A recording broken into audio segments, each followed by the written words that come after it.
बिस्मिल्लाहिर्रहमानिर्रहीम, अस्सलाम वालेकुम। आज के इस लेक्चर में हम बात करेंगे एस्टिमेशन इन अप्रॉक्सीमेशन की। तो सबसे पहले हम ये देखते हैं कि हमारे पास ये जो एस्टिमेशन या अप्रॉक्सीमेशन ये है क्या चीज़ और ये क्यों यूज़फुल है। अब बाज़ औक़ात हमें एग्जैक्ट कैलकुलेशन नहीं चाहिए होती, हमें एस्टिमेट चाहिए होता है कि मिसाल के तौर पर आप बाज़ार से चीज़ें ले रहे हैं, तो एक चीज़ है वो मेरे पास मिसाल के तौर पर चीनी है, तो वो मेरे पास जो है वो 180 रुपये किलो है। आपके पास चावल हैं वो 290 रुपये किलो हैं। और इसी तरीके से और बहुत सारी चीज़ें ऐसी हैं, जैसे टमाटर हैं वो तो 90 रुपये किलो आ गए, कोई चीज़ है वो 105 रुपये किलो है। तो आपने एग्जैक्ट कैलकुलेशन नहीं करनी, आप सिंपल एक रफली एस्टिमेट लगा रहे हैं कि आप अगर इतनी इतनी अमाउंट में चीज़ें लें तो टोटल ख़र्चा कितना आएगा। तो अब हम करते क्या हैं कि हम बजाय इसके कि हम एग्जैक्ट जो कैलकुलेशन है वो करें, तो हम राउंड ऑफ कर लेते हैं करीब तरीन। मिसाल के तौर पर अगर मेरे पास एक चीज़ जो है वो 105 रुपये की है, तो हम उसको 100 रुपये की कंसीडर कर लेंगे। एक चीज़ मेरे पास जो है वो 180 की है, उसको मैं 200 कर दूंगा। एक चीज़ मेरे पास 210 रुपये की है, उसको मैं 200 कर दूंगा। तो मेरे पास फ़ायदा क्या होगा कि इससे हमारी कैलकुलेशन आसान हो जाती है कि हम चीज़ों को कैलकुलेट करके एक रफली एस्टिमेट लगा लेते हैं कि हमारे पास टोटल अमाउंट कितनी बन रही है। और दूसरी एक चीज़ है वो है हमारे पास राउंड ऑफ करने का। राउंड ऑफ का मसला ये है कि बाज़ औक़ात हमें चीज़ें ये देखनी है कि अप टू कितने डिजिट चाहिए। मिसाल के तौर पर अगर मेरे पास एक वैल्यू है, वो है फॉर एग्ज़ाम्पल मैं कहता हूँ कि 3.1415978 ये वैल्यू आ रही है किसी चीज़ की। तो अब मुझे वैल्यू कितनी चाहिए, क्या मुझे 1 डिजिट तक चाहिए, 2 तक चाहिए, 3 तक चाहिए, 4 तक चाहिए। तो जितने डिजिट तक मुझे वैल्यूज़ चाहिए मैं उस तक मैं उसको राउंड ऑफ कर लूँगा। तो आज के इस लेक्चर में हम बात ये करेंगे कि ये एस्टिमेशन, अप्रॉक्सीमेशन, राउंड ऑफ ये कैसे करते हैं, इसका तरीकाकार क्या होता है, इसके रूल्स क्या हैं। इसमें जो सबसे पहली चीज़ है वो है rounding numbers. So one common method of estimation is rounding. To round the nearest whole number, look at the first digit after the decimal point. To round to the given decimal place, observe the digit immediately to its right. मतलब क्या है कि हम क्या करते हैं कि हम सबसे पहले ये डिसाइड करेंगे कि हमें कितने डिजिट तक चीज़ों को राउंड ऑफ करना है। मिसाल के तौर पर मेरे पास यहाँ पर ये एक नंबर आ रहा है, ये नंबर क्या है 3.746। अब मैं अगर इसको राउंड ऑफ करना चाहता हूँ 2 डेसिमल तक, तो फिर मैं क्या करूँगा कि मैंने ये करना है कि हम जिस नंबर को राउंड ऑफ कर रहे हैं हम उसको सबसे पहले आइडेंटिफाई करेंगे कि हम किसको राउंड ऑफ करना चाहते हैं। उसके बाद फिर हम क्या करेंगे, उसके बिल्कुल राइट साइड पर हम जाकर देखेंगे कि डिजिट कौन सा है, जो डिजिट आ रहा है फिर उसको हम रूल अप्लाई करके उसको राउंड ऑफ कर देंगे। वो राउंड ऑफ के रूल क्या हैं, इसका प्रोसेस क्या है, वो हमारे पास यहाँ पर नीचे गिवन है कि सबसे पहले हम क्या करेंगे, आइडेंटिफाई द राउंडिंग डिजिट। हमारे पास सबसे पहला जो प्रोसेस होगा वो क्या होगा कि हमने वो डिजिट आइडेंटिफाई करना है जिसको हम राउंड ऑफ करना चाहते हैं। मिसाल के तौर पर मेरे पास ये ऊपर जो एग्जांपल दी हुई है 3.746, मैंने डिसाइड ये करना है कि मैंने 7 को राउंड ऑफ करना है, मैंने 4 को राउंड ऑफ करना है, या मैंने 6 को राउंड ऑफ करना है। तो इनमें से जिसको राउंड ऑफ करना है सबसे पहले हम उसको आइडेंटिफाई कर लेंगे। मिसाल के तौर पर मैं यहाँ पर किसको राउंड ऑफ करना चाहता हूँ, 7 को, तो मैंने आइडेंटिफाई कर लिया। उसके बाद हम क्या करेंगे, look at the next digit. Next जो हमारे पास डिसीजन डिजिट होगा उसको हम देखेंगे। तो look at the next digit यानी examine the digit immediately to the right of the rounding digit. तो मैं 7 को राउंड ऑफ करना चाहता हूं, तो इसके नेक्स्ट मेरे पास डिजिट कौन सा आ रहा है, वो डिजिट मेरे पास आ रहा है 4। अब मैं इस 4 को देखूंगा। इस 4 को मैंने क्या देखना है, मैंने ये देखना है कि उससे नेक्स्ट वाला डिजिट अगर वो 5 है,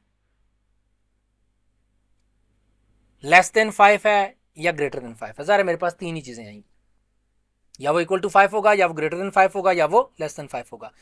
अगर तो वो इक्वल टू 5 और ग्रेटर देन 5 है, फिर हम क्या करेंगे, अगर वो लेस देन 5 है तो तब क्या करेंगे।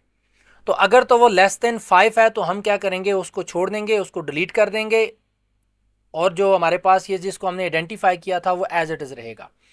जैसे मेरे पास यहाँ पर 3 7 4 6 था, तो मैंने इसको राउंड ऑफ करना था। मैंने क्या किया, इसके राइट में डिजिट देखा तो वो ये 4 आ रहा था। 4 जो है वो चूँकि मेरे पास 5 से लेस है, लिहाजा इसको मैंने क्या कर दिया, रिमूव कर दिया। इसको मैं मिटा देता हूँ,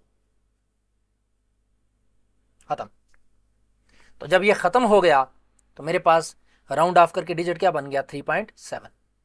लेकिन अगर मेरे पास ये ग्रेटर देन 5 हो या बराबर हो 5 का, तो हम इसको एक ऐड कर देते हैं। मसलन 7 था तो हम इसको 8 कर देंगे, 8 होगा तो 9 कर देंगे, 6 होगा तो 7 कर देंगे। तो ये हमारे पास रूल्स हैं किसके, राउंड ऑफ करने के डिजिट्स को।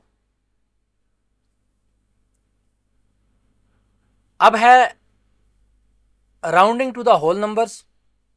Use the same rule for observing the first digit after the decimal point. जैसे हमारे पास 12.4 था, तो जो 12.4 है, देखें दो चीजें हैं। एक ये है कि हम up to some decimal round off कर रहे हैं, जो हमने ऊपर बात की। दूसरी बात यह है कि हम इसको राउंड ऑफ कर रहे हैं होल नंबर पर, यानी हम डेसिमल वाला पॉइंट ही खत्म कर रहे हैं। तो उसमें हम क्या देखेंगे, हम देखेंगे कि पॉइंट के बाद जो पहला डिजिट है वो क्या है। वो अगर 5 और उससे लेस है तो हम उसको हटा देंगे, और अगर वो 5 या उससे बड़ा है तो हम उससे अगले वाला नंबर लिख लेंगे। जैसे मेरे पास 12.4 है, मेरे पास क्या है 12.4, तो 12.4 में मेरे पास 12 पूरे हिस्से हैं। 0.4 का मतलब है कि उसका 40% हो रहा है। हम इसको अगर इस तरह से देख लें कि अगर मेरे पास एक चीज़ के 10 हिस्से हैं, 12.4 का मतलब है कि 12 मेरे पास पूरे हैं और एक के 4 हिस्से मौजूद हैं। तो चूंकि 0.4 था, इसको हम हटा देंगे, हमारे पास 12 बच जाएगा। दूसरी साइड पे हमारे पास क्या है 12.5, तो 12.5 में हम क्या करेंगे, इसको चूंकि 5 है, पॉइंट के बाद 5 आ रहा है, तो हम इसको अगले में ले जाएंगे, यानी 12 से के बाद जो होल नंबर है वो 13 है, तो 13 आ जाएगा।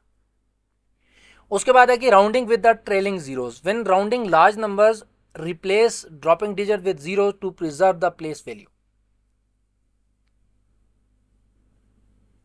करना क्या है कि जैसे मैं 45,673 45,673 को मैं राउंड ऑफ करना चाहूं तो मैं कहां लेके जाऊंगा।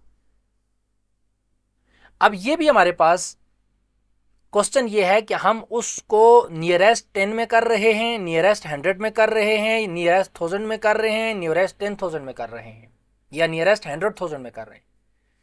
तो ये बड़ी इंपॉर्टेंट चीज़ है।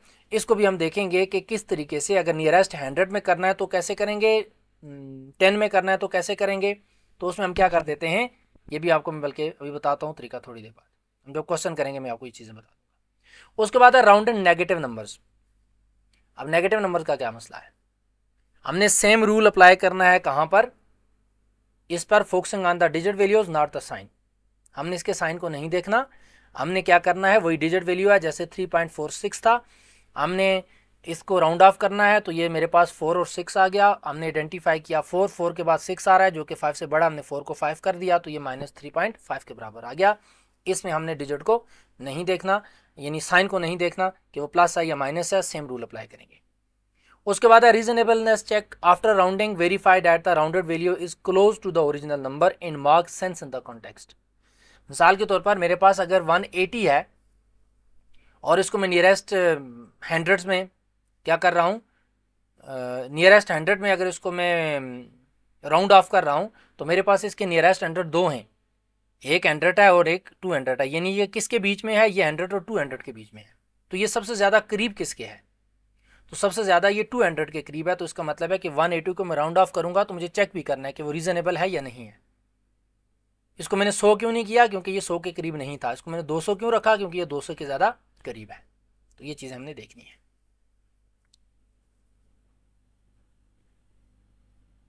तो हम आते हैं एग्जांपल्स की तरफ, इससे आपको चीज़ें समझ आ जाएगी।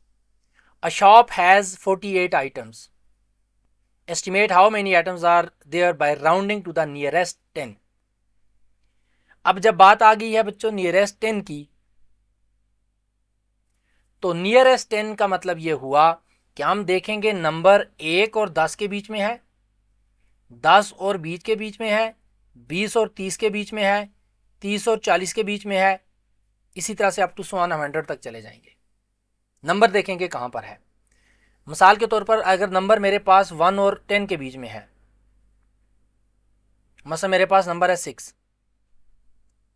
नंबर है मेरे पास 12, नंबर है मेरे पास 26, नंबर है मेरे पास 35। इसको जब मैं राउंड ऑफ करूंगा नियरेस्ट 10 में, तो या तो मैं इसको 1 बनाऊंगा या 10 बनाऊंगा अगर 1 और 10 के बीच में है। अगर 10 और 20 के बीच में है तो या इसको मैं 10 बनाऊंगा या इसको मैं 20 बनाऊंगा। अगर ये 20 के बीच में है तो या इसको मैं 20 रखूंगा या 30 रखूंगा। अगर ये 30 और 40 के बीच में है तो इसको मैं या 30 रखूंगा या 40 रखूंगा, and up to so on. ठीक है, 30 या 40 50 60 70, यानी इसका मतलब ये हुआ हम इसको या 1 रखेंगे या 10 रखेंगे या 20 रखेंगे या 30 या 40 50 60 70 80 90, जब हम इसको क्या कर लेंगे नियरेस्ट 100 में लेके जाएंगे। सिमिलरली 100 110 110 120 120 130, तो जब हमारे पास नियरेस्ट 10 वर्ड आ गया है तो नियरेस्ट 10 का मतलब है कि हम 10 का वक्फा रखेंगे, उसके बीच में देखेंगे कहां पर है। अब यहां पर आप देखेंगे कि ये 6 जो है वो ज्यादा करीब किसके है, ये ज्यादा करीब है 10 के, तो इसका मतलब है 6 को हम जब राउंड ऑफ कर लेंगे तो मेरे पास किसके बराबर आ जाएगा 10 के। 12 जो है वो 10 के ज्यादा करीब है, लिहाजा जो 12 है वो भी किसके राउंड ऑफ करके मैं नियरेस्ट 10 में 10 के बराबर ले आऊंगा। 26 जो है वो 30 के ज़्यादा करीब है, 35 इन दोनों के बीच में है, लिहाजा हम इसको 40 करेंगे, तो जो बीच वाला है उसको हम अगला डिजिट दे देंगे। तो ये हमारे पास क्या है राउंड ऑफ। तो इस क्वेश्चन को सॉल्व करने का तरीका क्या है, सबसे पहले हमने कहा है कि identify the rounding place. Rounding place कौन सी है 10। Look at the digit at 8, हम इस 8 को देखेंगे तो ये 8 क्या है 5 से बड़ा है, लिहाजा हम क्या कर देंगे इसको इंक्रीज कर देंगे, यानी 48 को हम क्या कर देंगे 50 कर देंगे। 48 को क्या कर देंगे हम, यानी ये जो 8 है चूंकि ये 5 से बड़ा है लिहाजा हम इस 4 को 5 कर देंगे और मेरे पास ये जो 8 है इसको हम 0 कर देंगे। खैर अगर आप इस तरह से इस चीज़ों को देखेंगे मुमकिन है आपको इसमें कंफ्यूज हो जाएं। इसका सादा सा तरीका जो मैंने आपको बता दिया, 48 मेरे पास 40 और 50 के बीच में है। आप इसको इस तरह से देख लें कि जो 48 है वो किसके बीच में है 40 और 50 के बीच में, तो सबसे ज़्यादा करीब किसके है ये 50 के करीब है, लिहाजा 50 आ जाएगा। तो राउंड ऑफ कर लिया हमने 48 को 50 के बाद। अब नेक्स्ट क्वेश्चन है कि एस्टिमेट द सम। अब ये जो एस्टिमेट द सम है क्या करना है हमने इसको सम करके एस्टिमेट नहीं करना, हमने इसको पहले एस्टिमेट करना है हर वैल्यू को और उसके बाद हम इसको सम कर देंगे। अब देखें ये 3 डिजिट के हैं तो नियरेस्ट 100 की बात हो रही है। नियरेस्ट 100 का मतलब है 100 और 2 1 और 100 के बीच में, 200 और 300 के बीच में, 300 और 400 के बीच में, 400 और 500 के बीच में। ये हम देखेंगे नंबर कहाँ आ रहा है। अब ये जो मेरे पास 298 है ये लाई कर रहा है जी 200 और 300 के बीच में, तो ये सबसे ज़्यादा करीब किसके है 300 के, लिहाजा इस 298 को मैं कर दूंगा नियरेस्ट 100 में 300। इसी तरीके से नेक्स्ट मेरे पास नंबर आ रहा है 504, ये किसके बीच में है, ये है जी मेरे पास 500 और 600 के बीच में। सबसे ज़्यादा करीब किसके है ये 549 तक ये 500 बन जाएगा, 550 से लेकर 599 तक ये 600 बन जाएगा। तो ये मेरे पास आ गया 504, तो 504 इसके करीब था तो इसको हमने क्या कर दिया 500। अब देखें इसको बजाय इसके कि मैं कैलकुलेटर पे इसको सॉल्व करूं और वो जो आपके पास इसकी एडिशन है कि 8 + 4 और फलां फलां, तो हमने क्या किया नियरेस्ट 100 में ले गए, ये बन गया 300 और ये मेरे पास बन गया 500 और 500 + 300 कितना हो गया 800। हमने अप्रॉक्सीमेट वैल्यू निकाल ली। यानी इसका मतलब ये हुआ कि मेरे पास फॉर एग्जांपल आप बाज़ार से चीनी जा रहे हैं, आपको कोई कहता है कि आप 1 किलो चीनी ले आएँ और 1 किलो आप आयल ले आएँ, तो चीनी की कीमत है वो 298 रुपीज़ है और आपके पास जो आयल की कीमत है वो 504 है। तो आप घर वालों को कह दें 800 रुपये बन रहा है, तकरीबन आप 800 रुपये दे दें, तो मैं यहाँ पर क्या करते हैं हम इसको हम सामान लेके आ जाते हैं। तो ये हमारे पास रियल वर्ड्स की एग्जांपल्स हैं कि बाज़ चीज़ों की प्राइस जो होती है वो 5-8 रुपये 2 रुपये ऊपर नीचे होती है, तो वो क्या कर लेते हैं। इसी तरीके से आप अगर किसी दुकानदार के पास जाएं, आपका बिल अगर 1005 रुपये बन रहा होगा तो आपसे 1000 रुपये ले लेते हैं, लेकिन अगर वही आपका बिल 1095 रुपया बन रहा हो, ठीक है, या 1495 रुपया या 1490 रुपया बन रहा हो, तो आपसे क्या करते हैं 1500 रुपये ले लेते हैं। उसके बाद ये क्वेश्चन सॉल्व हुआ है कि हमने 298 को राउंड करना है तो ये 300 बन गया, 504 को राउंड करना है तो ये 500 बन गया, इन दोनों राउंड को ऐड करेंगे 800 आ जाएगा। Approximate the product. अब फिर वही बात है कि हमने मल्टीप्लाई करके इसको जो है राउंड ऑफ नहीं करना, राउंड ऑफ करने के बाद क्या करना है मल्टीप्लाई करना है। तो 51 के करीब क्या है 50, 19 के करीब क्या है 20, तो हम 50 को 20 से मल्टीप्लाई कर लेंगे, तो 50 को 20 से मल्टीप्लाई करें, हमारे पास क्या जवाब आएगा 1000। इसी तरह से 6.783 को 2 डेसिमल प्लेस तक लेके जाना है। 2 डेसिमल प्लेस, 2 डेसिमल प्लेस का मतलब है कि पॉइंट के बाद 2, तो पॉइंट के बाद दूसरा नंबर कौन सा है 8। हमने आइडेंटिफाई कर लिया, पहला काम था हमारा आइडेंटिफाई करना है कि हम राउंड ऑफ किसको करना चाहते हैं, तो हमने आइडेंटिफाई कर दिया, 8 आ गया जी डिजिट के बाद दूसरा नंबर। इसके फ़ौरन बाद क्या आ रहा है 3, 3 5 से लेस है, लिहाजा हम इसको छेड़ेंगे ही नहीं, तो हम क्या कर देंगे, इसको सिंपल लिख लेंगे 6.78। अगर हम इसे 1 डेसिमल तक कर ले होते तो मेरे पास यहाँ पे 7 आ जाता, 7 के बाद चूंकि 8 है तो 8 ग्रेटर देन 5 है, तो हम क्या करेंगे, इस साथ आपने लॉजिक्स लिखनी है।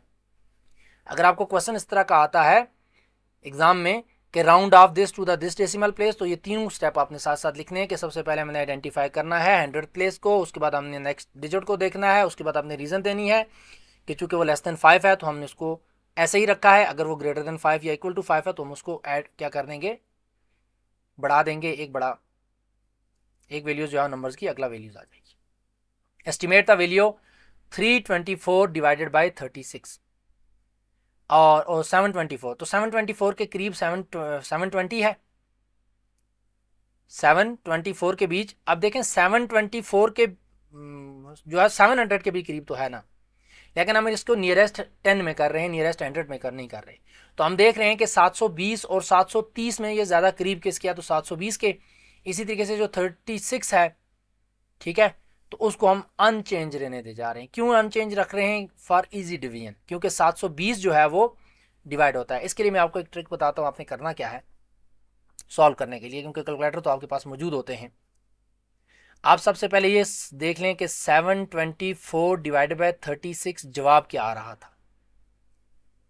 आप देखेंगे कि वो जवाब आ रहा होगा 20 पॉइंट समथिंग, 20 पॉइंट समथिंग। अब आपने करना यह है कि ये जो होल नंबर आ रहा है ना 20 मसलन आ रहा था, तो आप 20 को मल्टीप्लाई कर लेंगे 36 के साथ, तो आप देखेंगे कि ये जवाब आपके पास आ जाएगा 720। तो आप इस 726 को 720 कर दें, क्योंकि इस तरह से थोड़ा सा मुश्किल है, ज़रा आपको इतने टेबल तो नहीं आते कि 36 का आपको टेबल आता हो, आप उसे देखेंगे कि वो होल कितना यहाँ तक पहुँच रहा है, तो हम क्या 36 को भी तब्दील करेंगे या नहीं करेंगे। तो ये बात है, यहाँ पर आप देखें कि हमने इजी डिवीजन के लिए 36 को छेड़ा ही नहीं है, हमने सिंपल किसको तब्दील किया है, हमने 724 को 720 ले आए हैं। इसी तरह से हमारे पास नेक्स्ट है estimation using the compatible numbers. Example है 198 मल्टीप्लाई बाय 51। तो क्या किया हमने, वही वाली बात है कि हमने 198 को 200 कर दिया, 51 को हमने 50 कर दिया, और ये सिंपल मल्टीप्लाई हो गया। उसको आप आराम से क्विक रिजल्ट निकालने के लिए आप जल्दी जल्दी इसको मल्टीप्लाई कर सकते हैं। उसके बाद है जी approximation and error awareness. So in approximation is not exact in may involve in error. जारी बात है, जो हम अप्रॉक्सीमेशन कर रहे हैं तो अप्रॉक्सीमेशन का मतलब ही यही है कि हम एग्जैक्ट वैल्यू नहीं निकाल रहे। तो एरर क्या होगा, एग्जैक्ट वैल्यू में से हमने जो चीज़ें अप्रॉक्सीमेट की हैं उसमें से माइनस करेंगे, हमारे पास एरर आ जाएगा। अगर हमारे पास आफ्टर एस्टिमेशन ऑलवेज आस्क, हमने देखना है कि क्या ये जो आंसर आ रहा है कि बहुत छोटा तो नहीं है या बहुत बड़ा तो नहीं है। अगर तो मसलन मेरे पास चीज़ें बन रही थी, मैं बाज़ार गया, मेरे पास चीज़ें बन गई तकरीबन जी 598 रुपीज़ की, तो 598 रुपीज़ की मेरे पास चीज़ें बन रही, दुकानदार ने मुझसे 600 रुपये लिया, उसने कहा जी आपका 600 रुपये बन गया। तो अब जो ओरिजिनल प्राइस थी वो तो कितनी थी, ओरिजिनल प्राइस थी मेरे पास 598, और दुकानदार ने मुझसे कितने पैसे लिए हैं, वो 600 लिए। अब जब शॉपकीपर ने मेरे से 600 रुपया ले लिया, तो मैं इसमें से, ये अप्रॉक्सीमेशन थी, 600 क्या थी, अप्रॉक्सीमेशन थी, एग्जैक्ट वैल्यू क्या थी 598, तब मैं माइनस करूंगा तो मेरे पास 2 एरर आ गया। तो इसका मतलब है 2 रुपये जो हैं वो कोई बड़ी चीज़ नहीं होती है। लेकिन अगर मेरे पास पैसे बन रहे हों 502 रुपये और वो कहे जी मुझे 600 रुपया दे दें, तो ये अच्छा खासा एरर है। या अगर वो मुझे कहता है 500 दे दें, तो इसका मतलब है मुझे 2 रुपये का फ़ायदा हुआ, नुकसान 2 रुपये का दुकानदार को नुकसान हो गया। तो ये कोई इतनी बड़ी चीज़ नहीं है। तो सबसे पहले हमने देखना क्या है कि जो एरर है वो एरर क्या है, कि एग्जैक्ट वैल्यू माइनस आपकी जो अप्रॉक्सीमेट वैल्यू है, तो उससे हमें पता चलेगा कि अप्रॉक्सीमेशन के हम करीब करीब ही हैं, ज़्यादा ये नहीं है। यानी ये ना हो कि एग्जैक्ट वैल्यू आपकी 200 बन रही हो और अप्रॉक्सीमेशन आप 300 लेके आ रहे हो या 100 लेके आ रहे हो। तो estimation given the quick and practical answers. अच्छा, what is the importance of estimation? आपको 3 4 5 पॉइंट याद होने चाहिए। Number 1, estimation give quick and the practical answers. Rounding simplifies number for the easier calculations. Compatible numbers improve mental math. In the reasonableness check help detect mistake. आप देखें बहुत सारे लोगों का मैथ बड़ा मतलब बहुत कैलकुलेशन में बड़े स्ट्रांग होते हैं। तो कैलकुलेशन में स्ट्रांग कैसे होते हैं? कैलकुलेशन में स्ट्रांग वही होते हैं जो चीज़ें अप्रॉक्सीमेट करते हैं। मिसाल के तौर पर मैं आपको एक मिसाल दे देता हूँ। ये हमारा रोज़ाना का काम है, पेपर चेक करना, और एक में से क्वेश्चन इतने नंबर लिए, इतने ले लिए, इतने ले लिए। अब बिलफर्ज मेरे पास 5 क्वेश्चन थे। एक में स्टूडेंट ने 6 नंबर लिए, दूसरे में उसने 6 नंबर लिए, एक में उसने 7 नंबर लिए, एक में उसने 5 नंबर लिए और एक में उसमें 5 नंबर लिए। ठीक है, अब मैंने इनको ऐड करना है। एक तो तरीकाकार है, मैं उंगलियों पे गिन रहा हूँ, 1 2 3 4 5 6, फिर 6 6 12 7। तीसरा तरीकाकार क्या है? ठीक है, मैं एक और 7 ऐड कर देता हूँ। तो ये मार्क्स लिए हैं एक स्टूडेंट ने 6 क्वेश्चंस में, तो उसके टोटल मार्क्स कितने बनेंगे? अब देखें यहाँ मेरे पास 6 फ्रीक्वेंटली आ रहा है, तो मैंने क्या किया, क्विकली मैंने खुद इसको 6 बना दिया। तो इसको 6 था, इसको मैंने 6 ही रहने दिया, ये वाला इसको मैं 6 ही रहने दिया, इसको मैंने 6 ही रहने दिया। इस 7 में से एक मैंने यहाँ पर ले गया तो ये भी 6 हो गया, और एक ये भी 6 हो गया। इधर 7 में से एक मैं यहाँ ले गया तो ये भी 6 हो गया और ये भी 6 हो गया। तो इसका मतलब मेरे पास कितने 6 हो गए? तो ये मेरे पास 36 बन जाएगा। ज़रब देके मल्टीप्लाई कर लूँगा इसको मैं। तो बजाय इसके कि मैं हाथों पर गिनती स्टार्ट कर लूँ कि 6 + 6 + 7 + 5 + 5, तो मैंने इसका पैटर्न देखा। इसका पैटर्न देख के मुझे अंदाज़ा हो गया कि मेरे पास ये 6 6 बन सकते हैं। जब 6 6 बन सकते हैं तो मेरे पास 6 6 आर 36 मार्क्स आ गए। ठीक है, तो ये एक्चुअली आपके पास कैलकुलेशन में बहुत सारा, मसलन एक बंदा कहता है जी कि एक प्राइस की एक चीज़ की कीमत जो है वो मेरे पास, ये आप देखें कि बहुत सारे लोगों को मार्केट में जाएं, वो कहता है जी आपके पास जो है वो प्याज 140 रुपये किलो था, और उसके बाद जो है वो 155 रुपये जो है वो दूसरी चीज़ थी, और 165 रुपये जो है ना वो तीसरी चीज़ है। तो टोटल पैसे कितने हो गए? अब जब बंदा वो कैलकुलेट कैसे करेगा? वो कैलकुलेट कैसे करेगा कि इसको वो बना देगा 150, इसको भी बना देगा वो 150, इसको भी बना देगा वो 150, तीनों को 150 150 बना देगा। अब 150 150 150 कितना हुआ? 450। ये आसान हो गया, 450। अब 450 में उसने क्या किया कि 10 नंबर यहां उसने ऐड किए हैं अपने पास से। यहां उसने कितने इंक्रीज किए थे? 10। 10 नंबर उसने यहां ऐड किए थे, 5 वो उसने यहां कम किए थे, और उसके साथ उसने 15 नंबर यहां ऐड किए थे। तो इसका मतलब ये हुआ कि मेरे पास 20 जो हैं पैसे, 20 रुपये और एक्स्ट्रा होंगे। तो ये तो मैंने 150 150 150 किया, नहीं 10 में से 5 माइनस किया, 5 यहाँ बच के और इसमें ऐड कर देंगे 20 हो जाएगा। तो वो कहेगा जी 470 रुपया बन गया। कैसे? कि उसने नियरेस्ट है उसके करीब तरीन जो इजीली ऐड होने वाले नंबर्स हैं उनमें उसको कन्वर्ट कर दिया और बाकियों को उसने कैलकुलेट कर दिया। इसी तरह से आप देखते होंगे मैथ्स की छोटी छोटी वीडियोज़ आती हैं, वो बच्चा होता है, तो वो बच्चे जो हैं वो छोटे बच्चे हैं लेकिन उनकी कैलकुलेशन बहुत स्ट्रांग है, वो चीज़ों को ऐड अप कर लेते हैं। उसको बोलो 7 + 15 + 16 + 18, तो उसका सबसे क्विक तरीकाकार यही है। वो क्या है कि वो इसको करीब तरीन नंबर्स में राउंड ऑफ कर लेते हैं और बाकी चीज़ें बचा के रखते हैं। मसलन एक जगह से 2 बच गया, दूसरी जगह से 4 बच रहा था, एक जगह से 4 कम हो रहा था, अब वो 4 4 कैंसिल हो गए, फिर भी आगे 2 बच गया, तो वो एंड पे जाके उसमें ऐड कर देते हैं। Scenario based question with the step by step solution. तो सिनेरियो बेस्ड क्वेश्चन क्या है? Person plans to buy groceries costing 347 512 and 189 and 5458. Estimate the total amount needed by rounded each price to the nearest 100. तो 347 को आप 350 कर दें, 512 को आप 500 कर दें, नियरेस्ट 100 उसने कहा है। ठीक है, जब दिया हुआ है नियरेस्ट 100 तो फिर आपने अपने पास से कोई फिलॉसफी नहीं मारनी है, आपने इसको फॉलो करना है। तो नियरेस्ट 100 347 300 के बराबर, 347, 300 और 400 के बीच में आ रहा है और ये 300 के ज़्यादा करीब है। 512 को हम 500 कर देंगे, 189 को हम 200 कर देंगे और 458 को हम क्या कर देंगे 500 कर देंगे। तो इनको हम ऐड कर लेंगे, 1500 रुपये बन गया। 1500 एस्टिमेट है।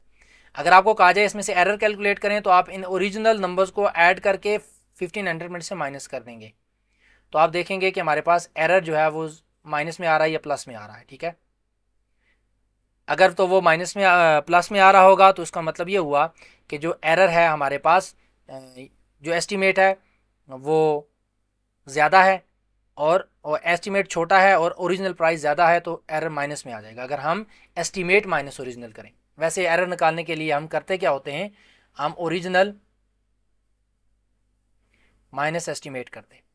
ठीक है, तो अगर तो ये आ गया जी प्लस में, तो इसका मतलब है हमारे पास जो ओरिजिनल प्राइस ज़्यादा थी एस्टिमेट कम है। अगर ये आ गया नेगेटिव में तो इसका मतलब है हमारे पास ओरिजिनल प्राइस कम थी और एस्टिमेट ज़्यादा है। तो ये हमारे पास जवाब आ गया। Next, a vehicle travels approximately 47.8 kilometer per day for 6 days. Approximately 47.8 kilometer per day for 6 days. Estimate the total distance. तो 47.8 को हम नियरेस्ट होल नंबर में ले जाएंगे। हमें यहाँ नहीं दिया हुआ कि उसको 10 में करना है, 100 में करना है, क्या करना है। ठीक है, हमें सिंपल सी बात 0.8 दिया हुआ है, हमें कहा हुआ है कि एस्टिमेट द टोटल डिस्टेंस। तो हम करेंगे क्या कि 47.8, चूँकि ये 40 और अच्छा इसको 48 कब करना है और 50 कब करना है। अगर तो हमें यह कहा जाता है कि नियरेस्ट होल नंबर में ले जाएं, तो नियरेस्ट होल नंबर इसके करीब 348 है। ठीक है, उसने हमें कहा है कि एस्टिमेट द टोटल डिस्टेंस, तो हमें कोई कहा नहीं किया, तो हम अपनी आसानी के लिए इसको क्या करेंगे नियर 10 तक ले जाएंगे। यानी 47.8 जो है वो मेरे पास 40 और 50 के बीच में है, तो हम क्या कर देंगे इसको 50 कर देंगे, क्योंकि ये 50 के ज़्यादा करीब है। तो 50 को मल्टीप्लाई कर दूंगा मैं 6 से, तो तकरीबन 300 किलोमीटर। ये एस्टिमेशन हमारी ज़्यादा है। क्यों? क्योंकि 6 और ये 3 अगर 6 3 18, तो ये मेरे पास जो है ना 6 3 18, तो ये तकरीबन 18 पॉइंट समथिंग जो है वो डिस्टेंस, मतलब हम ज़्यादा बता रहे हैं, लेकिन हम अप्रॉक्सीमेट बता रहे हैं क्योंकि तकरीबन कोई 300 किलोमीटर का फासला तय किया। उसके बाद classroom has 39 students and each student is given 4 notebooks. Estimate the total number of the notebooks. तो हम क्या करेंगे 39 को 40 उसके करीब है, 40 कर देंगे, 40 को 4 से मल्टीप्लाई कर देंगे 160, यानी तकरीबन हमें कितनी किताबें चाहिए 160। ओरिजिनल बनेगी वैसे कितनी, अब अगर आप 39 को 4 से मल्टीप्लाई करेंगे तो आपके पास 156 बन जाएगी। ये तरीकाकार क्या है कि मिसाल के तौर पर एक कोई स्कूल है, उस स्कूल में कोई डिज़र्विंग स्टूडेंट हैं, कोई आपके पास एनजीओ है जो उनको किताबें देना चाहती है, तो वो पूछती है जी कि आपको कितनी कापियाँ चाहिए, तो आप कहते हैं जी तकरीबन हमें 160 कापी चाहिए। तो उनको आप एग्जैक्ट फिगर नहीं बताते, आप उनको 2 3 4 ऊपर करके यानी राउंड ऑफ करके एस्टिमेट बताते हैं।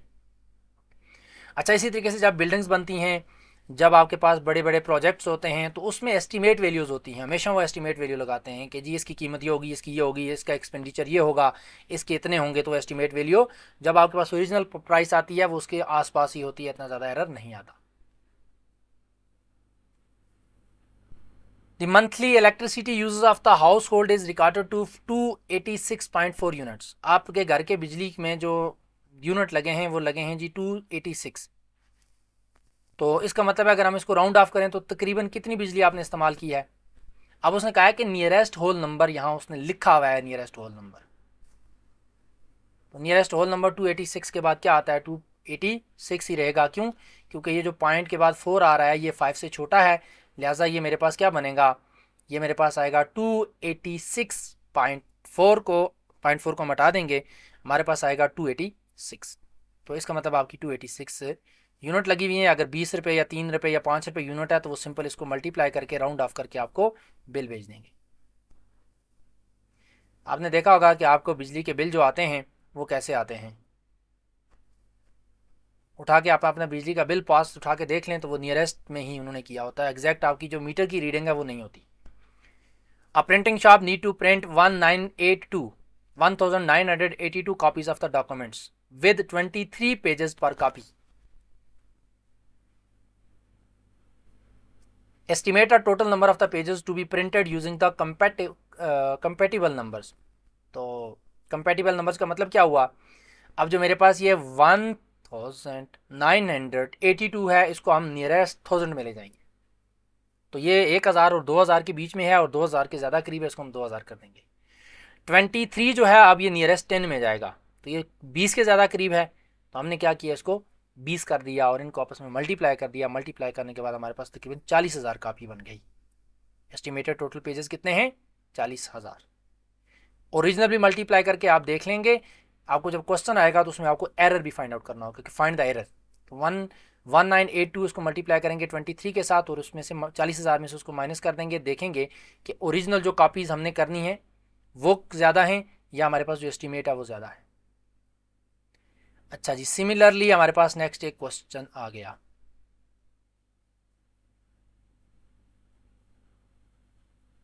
Practical problems rounding off. तो यहाँ तक हम इस लेक्चर को ख़त्म करते हैं। तो नेक्स्ट में इंशाल्लाह हम बात करेंगे scientific notations and large numbers की। सो आज के लिए हम इतना ही यहीं पेंड करते हैं, चूँकि ज़्यादा लंबा लेक्चर का मतलब ये होगा कि ज़रा बंदा बोर हो जाता है। तो आज के इस लेक्चर में हमने क्या बात की, आज के इस लेक्चर में हमने बात की है एस्टिमेशन की और राउंड ऑफ की, कि किस तरीके से हम नियरेस्ट 10 में या नियरेस्ट 100 में या up to 2 decimal 3 decimal 4 decimal जो भी हमें गिवन होगा उस तक हम चीज़ों को राउंड ऑफ कैसे करते हैं, और फिर हमारे पास ये राउंड ऑफ करके हम जो कैलकुलेशन करते हैं वो हमारे लिए कैसे आसान होती है, बजाय इसके कि हम ओरिजिनल को मल्टीप्लाई वो करें। तो आज के लिए इतना ही। नेक्स्ट क्लास में हम देखते हैं कि हमने साइंटिफिक नोटेशंस पढ़नी है।